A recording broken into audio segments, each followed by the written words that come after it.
Today, I'm very excited to tell you about the 1 to 6 player game Raising Robots. Now, Raising Robots has tableau building, simultaneous gameplay, a high player count. These are all things that are exciting to me.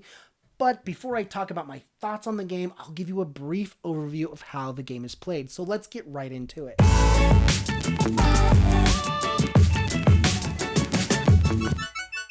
In Raising Robots, players are competing to have the most victory points after 8 rounds. This is a game that is very heavy on symbols. There's symbols on cards and symbols on your player mat. If you want to understand what's going on, the first thing we should look at is the player board and the actions. There are 5 actions in this game: upgrade, assemble, design, fabricate, and recycle. The first thing that you'll notice is that each action has different energy thresholds that allow you to do or receive different things depending on the amount of energy. The next thing you'll notice are all of these tokens. These are upgrade tokens, and when one token is removed, it can be added to a card, and as a result, the action and the card becomes a little bit stronger. The next thing to notice is that 3 of these actions, design, fabricate, and recycle, are associated with rows of cards.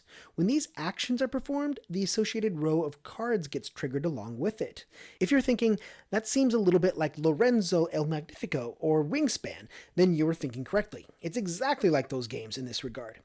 Everything else you see here is easier to understand by simply playing a turn or two. First, all players simultaneously will draw 2 energy cards. I've drawn a 4 and a 2. The symbol on the top of the card tells me how many energy cubes to put on the card.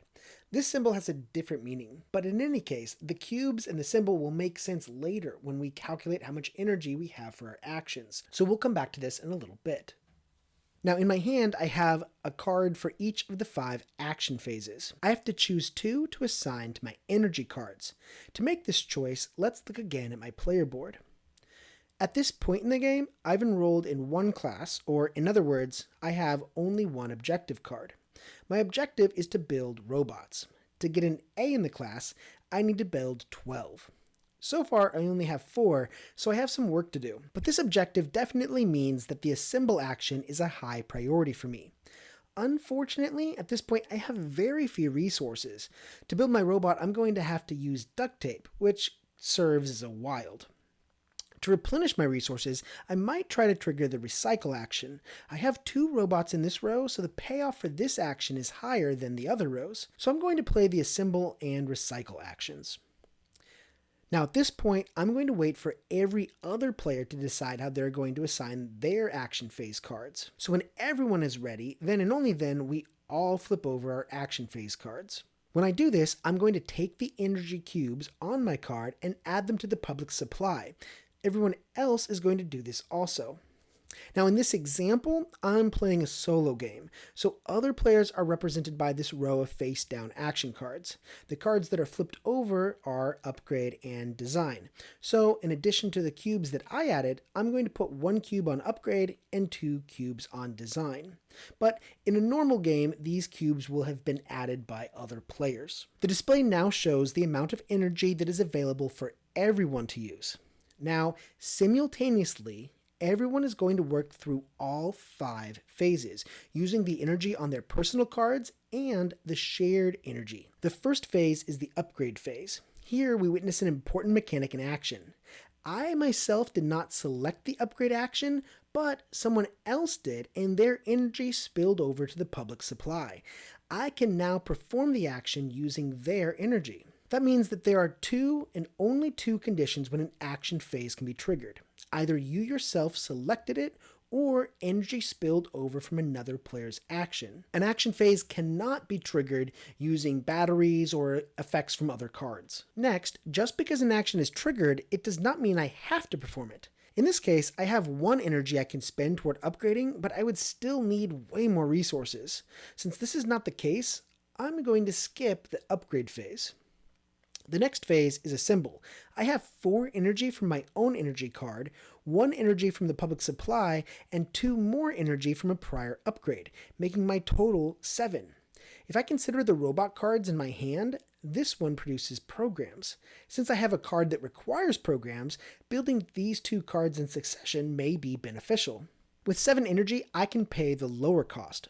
only 2 sensors, as indicated on the card, plus 1 more resource to add it to the orange row. So for the wild here, I'll pay 1 microchip, and for the 2 sensors, I'll use 2 duct tape. The next phase is design. I didn't choose this again, but nevertheless, 2 energy are available for everyone. With 2 energy, I can produce 1 program and nothing else. For the fabricate phase, I didn't choose it and there's no available energy, so I must skip this phase. Finally, for the recycle phase, I have 2 energy available. The icon on this card says that any public energy would count as double, but with none in the common supply, I only have 2. Here we're going to pause to discuss an important rule. With 1 battery, I could increase my energy level to 3 and no more. 3 energy is not enough to make a difference, so I'll choose not to do this. Therefore, the final amount of energy for this action is 2. Now, let's see what I can do with that energy. First, I gain 2 more energy. Next, I spend 1 energy for 2 cards. And finally, on this last card, if I had 4 energy, I could utilize the upgraded action. You'll notice at this point, I have enough batteries to increase the energy to 4. However, this is not allowed. The energy I had available at the beginning of the phase was 2. As much as I would like to trigger the upgraded action, I'm going to have to use the weaker version and take only 1 duct tape. Now I have finished all of my phases, so I can take back my phase cards and discard my energy. Before I can reveal my last 2 energy cards, I need to wait for everyone else to finish their action phase, because again, this was done simultaneously. Once everyone is done, the energy cubes are removed. The round marker moves up, and now I can review my energy cards, and we can do it again. So to recap, let's go over the next turn. I'm going to play the upgrade action and the fabricate action. This time, neither action will have me adding cubes to the common supply. After everyone is done, there's 1 energy cube on assemble and 2 energy cubes on fabricate, so I'll be able to use upgrade, assemble, and fabricate in round 4.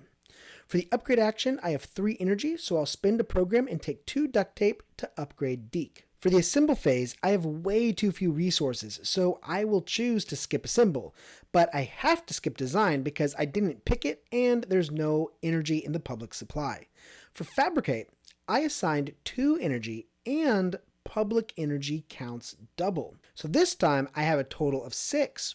I can spend 1 battery to bring the total to 7.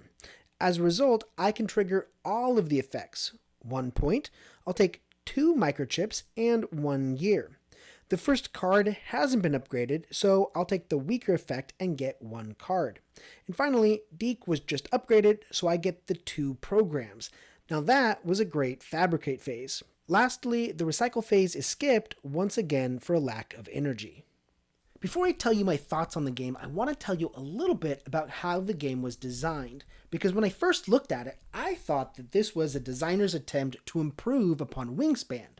So I emailed the designer and I said, hey, are you trying to improve upon Wingspan? And he responded with an article that he had already written and published with him and his co-designer about all of the inspiration and influences that went into developing this game. I was surprised to find out that it wasn't Wingspan that was the inspiration, but rather Lorenzo El Magnifico, as well as another game called Cora, and several other influences as well. If you'd like to read that, I will put a link in the description.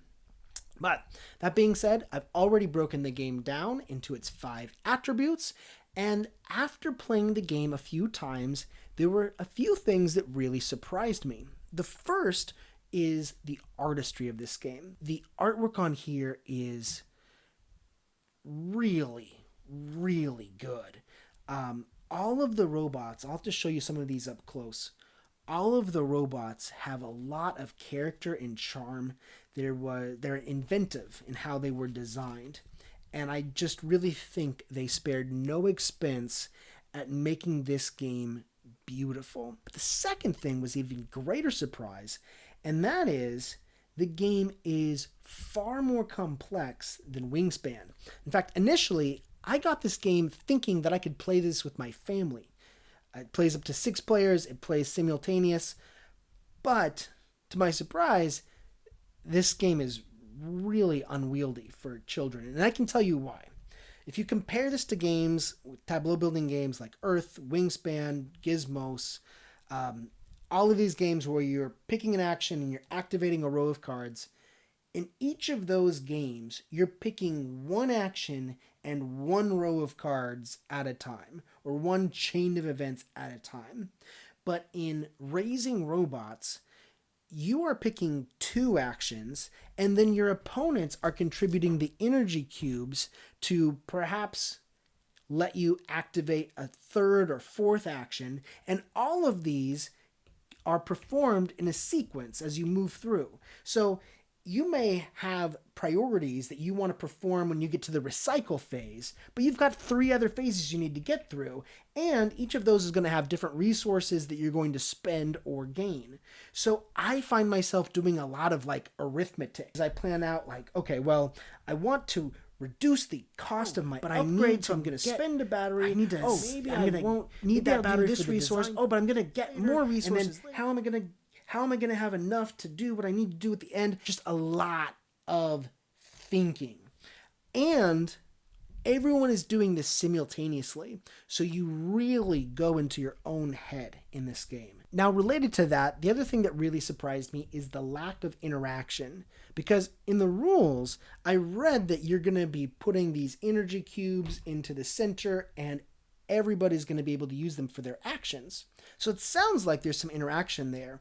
But in practice, playing the game, there's so much going on your own board that I don't really find myself thinking about what other people are going to do or whether or not I can base on my decision on what they're doing. So the game sort of has that feeling of everyone playing solitaire together, but the thing is, it doesn't bother me. The designers have made an isolated game into something that is constantly engaging through simultaneous gameplay. As you puzzle through the heavy resource management that's involved with this game, you don't have to worry about taking too much time or boring your opponents because everyone else is doing the exact same thing. So that's the breakdown by attributes, but I do have a few other thoughts on the game. I want to talk a little bit about replayability. I've played this game multiple times in solitaire, especially preparing for this video, and I have really enjoyed how the inventor powers, the player powers that you draw, and the classes that you enroll in change your gameplay. There's just a lot of different strategies. I really enjoyed this game. There are a few challenges with it. One, because it's complex, it's harder to teach than I thought it would be. And that's because it kind of requires a little bit more supervision for other players if you're playing with other people for the first time.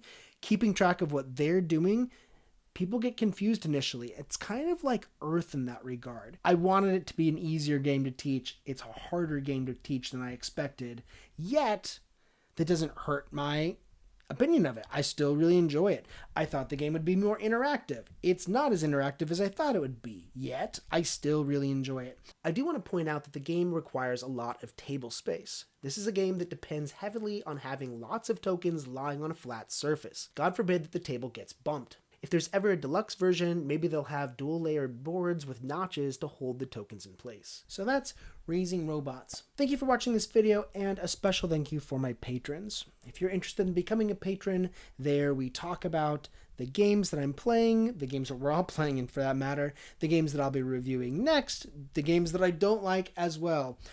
If you're interested in getting a little bit more involved in Board Game Dad, do consider becoming a patron. I've got links in the description. Thank you so much for watching, and I'll see you next time. Bye-bye.